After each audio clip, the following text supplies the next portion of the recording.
Hey, good morning, everybody. Sorry, I haven't posted here in a little bit.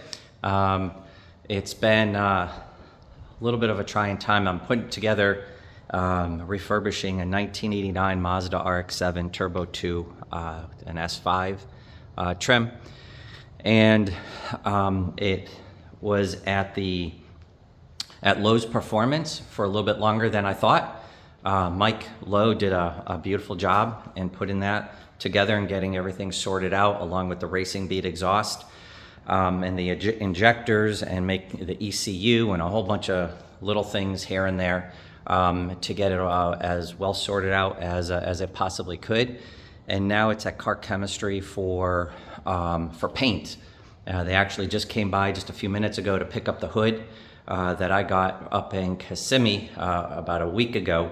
So this way they can start doing any PDRing, and then the paint. Once the paint's done, then it has to go to audio. Then once it's done with audio, there's a little bit on the driver's seat that needs to get repaired. And then it'll be a 9,000 mile, almost original RX-7, which will then go with this one here.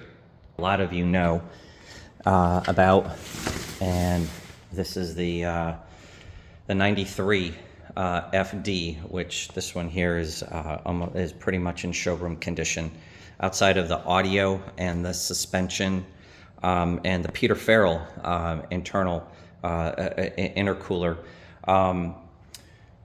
It's pretty much stock.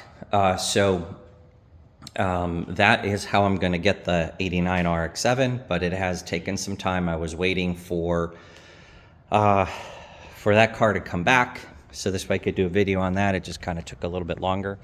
But in the meantime, what I've gotten are a lot of questions on the color of the car, of the Audi S5. So this is a 2020 Audi S5 Sportback. So it has the lift gate in the back instead of a trunk. And the color is deep green pearl effect, which goes from a light to a black. And I'm trying to kind of get those the ranges of the colors depending on how the light hits it. So I wanted to get some close-up shots of that and kind of give you a little bit update on the vehicle as it stands at 32,500 miles. Let's see, it looks like the tree's covering a lot of the sun. But if I could get real close here, if you can see, you can actually see how deep the metallic goes in comparison to the regular paint that they have. You could see all the different sparkles, colors that are coming off of the paint. So this is an exclusive color. When I bought it, it was a $3,900 upgrade. Last I saw, a couple of times actually, is that the pricing on the paint went from $3,900 to $5,900 or $6,900, one or the other, and then it was off of their website, all the pricing. So I'm not really sure where things went from that point on, if you could even get it. I'm sure you can, but there's probably a fair amount of waiting for it. Also, the carbon fiber on the inside, to find the packages with the carbon fiber, I guess now it's part of a package versus an individual add-on. So this has been fairly difficult to find based on what the dealer told me last time it went in for maintenance. So one quick thing to let you guys know, the paint on the calipers is pretty delicate. I had used for the longest time, let me show you what I got here, Meguiar's non-acid wheel tire and cleaner. You kind of see all the other stuff that I use throughout putting, going through the car and kind of giving it a nice showroom finish. This is by far the best that I've used on the car, where it did not leave any staining or any kind of discoloration on those calipers. That paint is very delicate. I had used another one and I'm not going to go into the name or anything, but it actually discolored the shininess of the caliper. I haven't gotten it back to 100%, but I made that mistake. I don't want you guys to make the same mistake. I've been clay barring it. I've been using whatever I can to try to get that layer of whatever got on there and didn't come off, if it could even come off, without getting repainted. So I just wanted you guys to know that. I've been running the Michelin Pilot Sports, as you can see here, and these have been magnificent and so much better than what comes on the OEM, as in sidewall, which gives you more comfort, and also the traction and just the overall drive feel. Those tires, to me, on this setup, is by far the best. And again, for some of the people who don't know what the Sportback is about, let me see if I could get this open.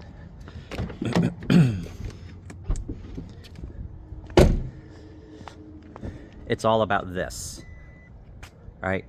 So you have a whole bunch of trunk space here. Those the back seats will go back, and it's almost like a mini SUV, and the amount of space that you get in here is insane. So when you look at the overall car, you look at the utility of it, the daily use of it, and the sportiness, not only just in the look, but also the actual sportiness, the driving, especially when you put it in sport mode. It's really hard to beat this combination. I had the BMW Grand Coupe for a while and jumped into this car, as I mentioned in the past, without really knowing much about it. And I will tell you this, it has by far exceeded any expectation that I could possibly have ever had on buying something basically unseen, right? So let me see if I could get a little bit closer without all of the reflections. So I worked on this over the weekend, and it looks like the paint came out pretty good. You can see what kind of a mirror finish is on here. So that is picking up this here.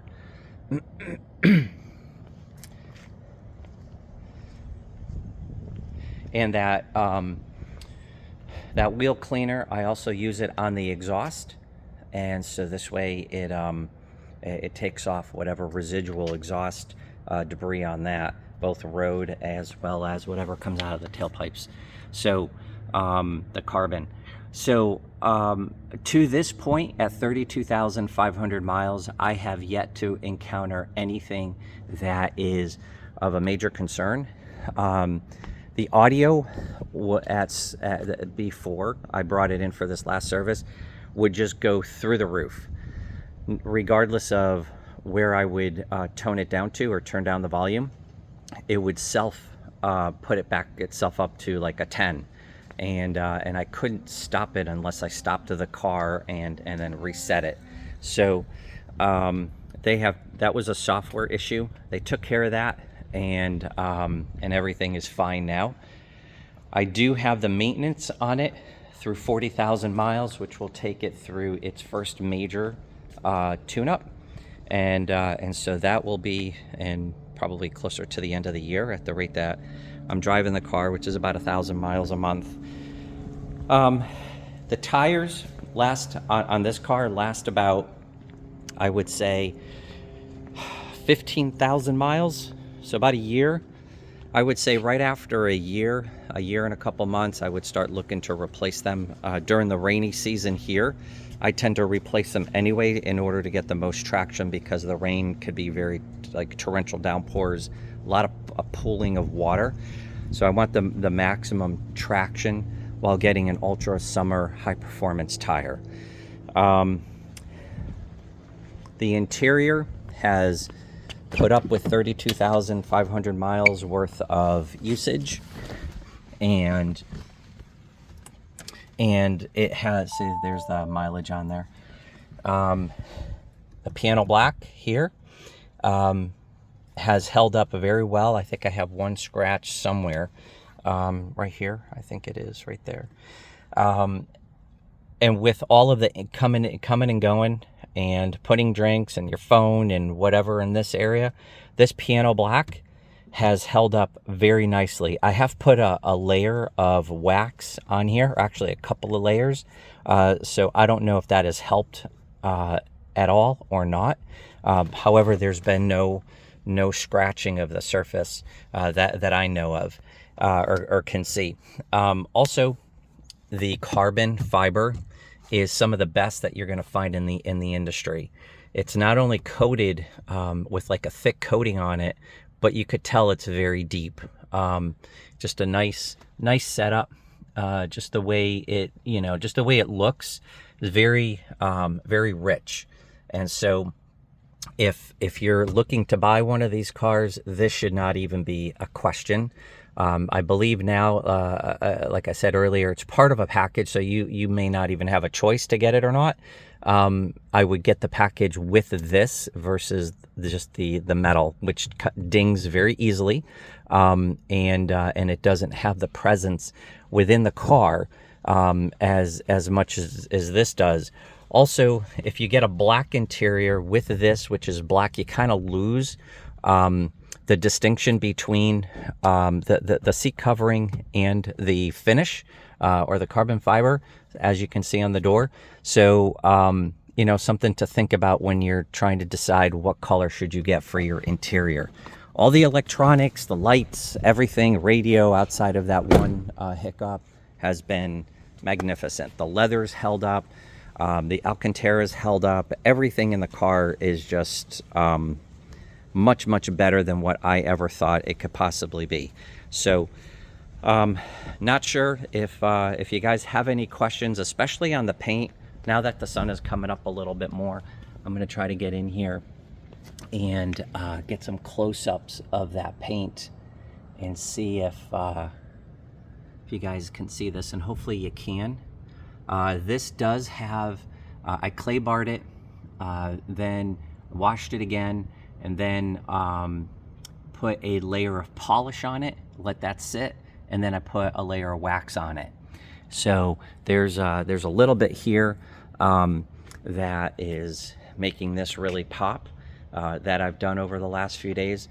Also, when you're designing the color of the car, like when you're choosing your colors, what I did, and this is just me personally, this right here is part of the car, right? So you have your red, you have your satin, and you have your black. And you have the exact same thing in your wheel, right? So you get this nice tie-in from the wheel to the side paneling of the car, and then the rest of it just kind of flows. So, it's just one of those things. I'm a little particular, but when I look at the car, those kinds of things really stand out to me. And it just kind of ties the different pieces of the car together. So again, it's a deep green pearl effect. It's one of their executive colors. And I mean, they have a whole array of them. I just don't know which ones are still available, or how long it takes, or how much it costs. So with that, I'll leave you guys to, any comments, anything else that you want to see on the car with 30 some odd thousand miles on it. Again, the wear and tear has been tremendous. The car has held up better than I could ever have anticipated it. So, it's just a real joy to actually drive. And, at times I like driving this as much as I like driving the RX-7.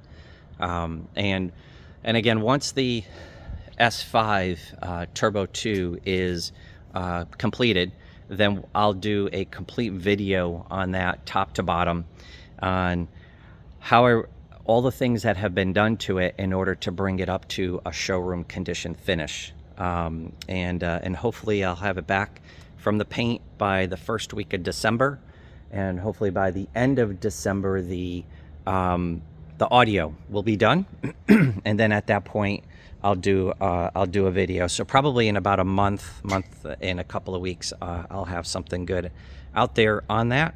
Until then, if you have any questions with regard to anything that we've gone over, I'm just trying to get a really good clip of the sun here on the paint, and you can see how deep it is, and then also the reflection, and just to kind of give you guys a little bit of what I do use on the car. So again, this is for the calipers and the wheels and the tires. It cleans the tires as well. This is what I use for the detailing and the wax on it. A nice thin layer of wax that I do put on it. And then for polish, I use either the grits or ice. I finished up my last bottle. These they don't make anymore. You can get them on eBay. That's probably about $75 or so for a bottle. So this one I found in the package, so I know nobody ever used it, so I grabbed it. This stuff is awesome.